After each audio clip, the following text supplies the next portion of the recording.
naman ang taxi nangungontrata, pati pasahero. Kasi meron akong encounter sa Baclaran. Akalain nyo, tinanong ako kung magkano. Ang sabi ko, i-metro natin. Paayaw, binagsakan ako ng pinto. Sumama na sa biyahe ni Gwapong Biyahero TV. At para makasama si Kuya Isko Official o si Charles Francisco sa kanyang Facebook account, suportahan natin na Kuya Isko Official, Gwapong Biyahero Yun, TV. ayan, magandang umaga. Ngayon naman ay umaga naman yung vlog natin. Ngayon ay nandito tayo sa may Shaw Boulevard, Mandaluyong, no? Likod ng Shangri-La. So ang video natin ngayon, ang pag-uusapan naman natin ngayon ay yung tungkol naman ito sa mga pasahero na mga sumasakay ng taxi. Okay? So base sa mga na-encounter ko, ang mga pasahero iba-iba ng observation sa mga nagtataksi. Pero yung iba, yung observation nila ay kumbaga ginugulangan sila ng mga taxi driver. Yung iba naman nababait na naman. So iba naman walang pakialam. So ganun.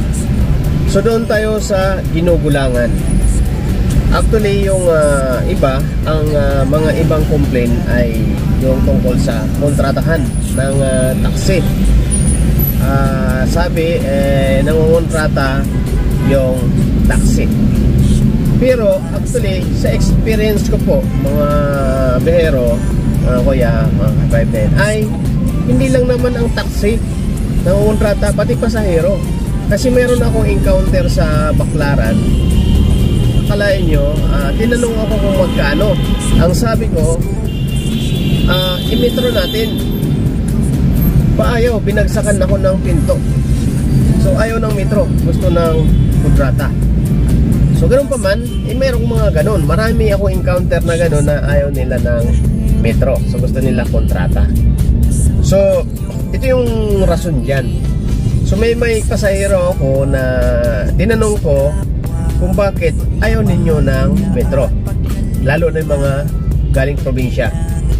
Kasi nga, ang rason daw dyan ay pag nag-metro daw kasi ay iniikot-ikot ng sinasakyan nilang taxi para lumaki yung metro ng babayaran nila. So ang sagot namin dyan sa mga taxi, no, ako mismo, ay hindi po yan iniikot-ikot para lumaki ang metro. Mali po yung pananaw na yon. Kasi nga, kahit 10 ikot ang gagawin sa inyo dyan, mas talo ang taxi doon. Kasi nga, mag-ubos ng oras at saka mag-ubos ng gasolina.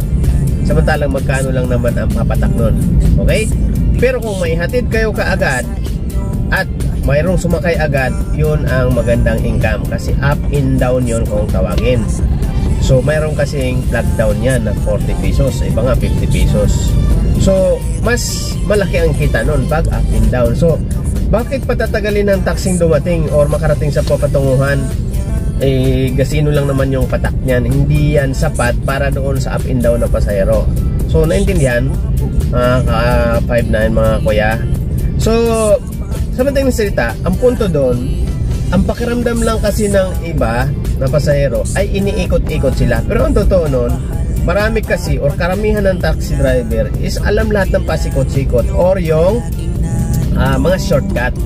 So ang ginagawa ng mga taxi, pag alam nilang matraffic itong main road, hahanap yan ng mga shortcut ng mga daan. Kaya yun, maraming ikot-ikot talaga yun. Maraming papasukan, kakaliwa, kakanan. Pero ang punot dulo nun, lalabas doon pa rin sa pupuntahan. So sa madaling salita, shortcut po yon doon sa mga hindi nakakaalam, no? Sa mga hindi, nasa ilalim na tayo ng Shaw Boulevard, kaya medyo dumilim ng konti. Sa mga hindi nakakaalam, mayroon pong salitang shortcut. So yun po yun. Shortcut po, hindi po yun kayo iniikot-ikot. Yan, para mas malinaw lang, para maalis natin yung haka-haka at sa kalooban ng mga pasahero, ng tao. So hindi naman katulad ng Grab kasi yan, naka-waze na kung sinusundan lang yung waze, ganun-ganon. Sa taxi kasi walang waze, utak lang kasi kabisado yung mga daan. So shortcut ang tawag doon kung idinadaan kayo sa ibang daan na mga maraming ikot-ikot, ganyan. So may mga ganun eh. Maraming, pag shortcut kasi talagang maraming lusot-lusot, maraming ikot-ikot. Ngayon pag main road, isang diretso lang. So ang taxi, kaya siya nag-shortcut kasi ayaw niya ng matraffic, ayaw niya ng matagal. So yun yung purpose doon. Kasi pag matagal nga is talo sa gasolina. Dahil pag matraffic, talo sa gasolina. Okay? Kaya pinapabilis makarating para makakuha ulit ng pasahero. Yan. Kasi pag nagtagal ng oras, talo nga. So para mas malinaw lang sa atin mga pasahero, yun po yung sagot doon sa sinasabing iniikot-ikot ng taxi kaya takot ng iba metro. Sana mga pasahero na nanonood nito maintindihan natin. Okay? So doon naman sa mga pasahero na nagagalit pag sila ay kinokontrata ng mga taxi driver, okay, yung kasi ay policy. So policy yun. So kaya nga yung iba dyan nare-reklamo. Okay, policy yun na bawal mangontrata. Pero umabot sa puntong ganon na nangongontrata kasi nga naging kasanayan na lang yan. So ngayon, depende naman lang kasi yan sa pag-uusap. Kasi minsan may mga nagtanong sa akin, kuya, bakit yung ibang taxi hindi na nagmi-metro? Paano nila nalalaman kung magkano yung ang layo na yun? Sabi ko, tansyahan na lang kasi yun. Depende kasi sa pag-uusap ninyo yun. So ganun pa man, bawal nga. Pero nangyayari ngayon. So ngayon, pag-kontrata, wala nang metro-metro yun. Kumbaga, wala nang kung anong layo man yan or ano man yan. Ang ano doon, kung ano ang inyong mapagkasunduan. Kung ano ang inyong mapagkasunduan doon sa presyo, doon sa iyong pupuntahan. Yun lang naman, nagkasundo kayo eh. Di ba? So huwag ka magalit. Huwag kayong magalit kasi kontrata kayong pareho eh. Okay? Kung pinilit ka, siguro, pinasakay ka tapos hindi nag-metro. Ganun. Pero mayroon daw ganun. Okay? So syempre, kung magkasundo naman kayo sa usapan ninyong presyo, ay no question. Walang question ko yun. So go tayo, parang ganun. So walang problema doon. Pamahal man yan o mapatalo. Actually may talo ang taxi niyan sa kontrata. Kasi nga pag kontrata tapos hindi naging sapat, pag na-traffic ngayon, ayun na, talo na ang taxi doon. Kasi matraffic na, naubos na yung oras, naubos pa yung gasolina, pero nakapix lang yung kanyang price o yung kanyang presyo. Hindi katulad ng metro, habang tumatraffic yan, habang tumatagal, lalong lumalaki. So yun yung kaibahan. So yun po yung para mas malinaw lang po mga biyahero, para malinawan lang po tayo sa mga sinasabi ng mga ibang pasahero.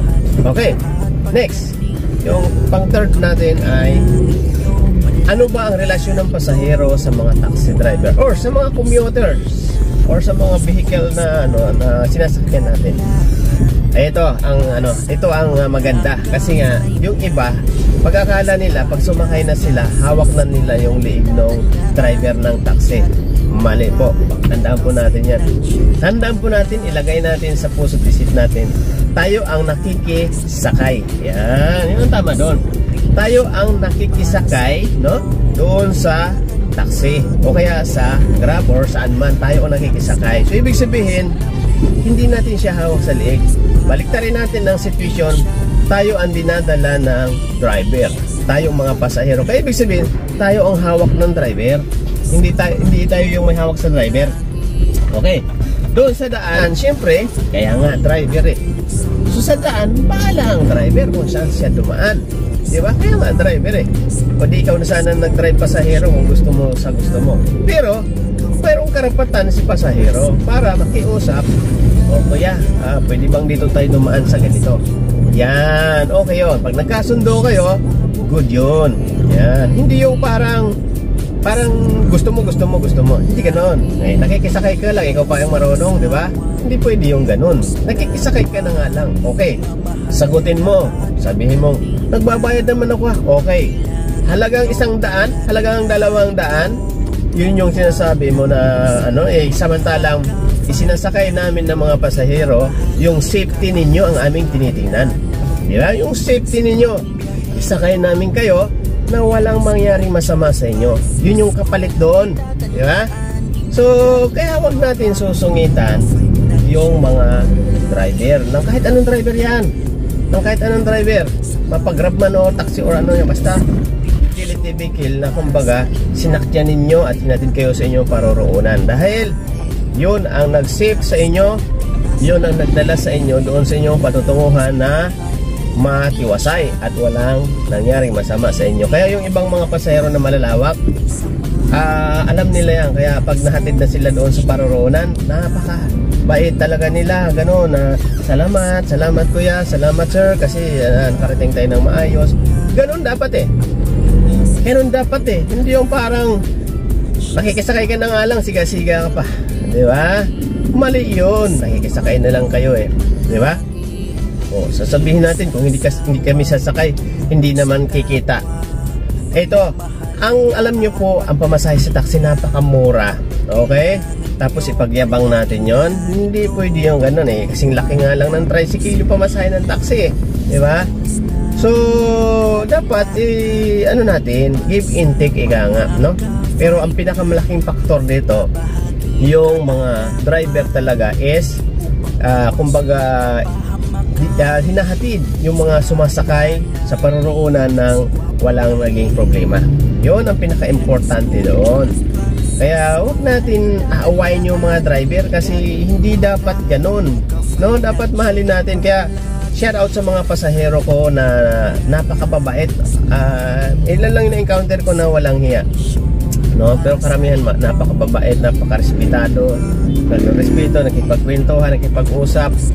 Ultimo buhay-buhay nila kinikwento. Ultimo yung paghuhugas ng pinggan sa bahay, pagbibihis, mga ganon. May mga ganong pasahero. So napakaganda pakinggan, nakakatuwa.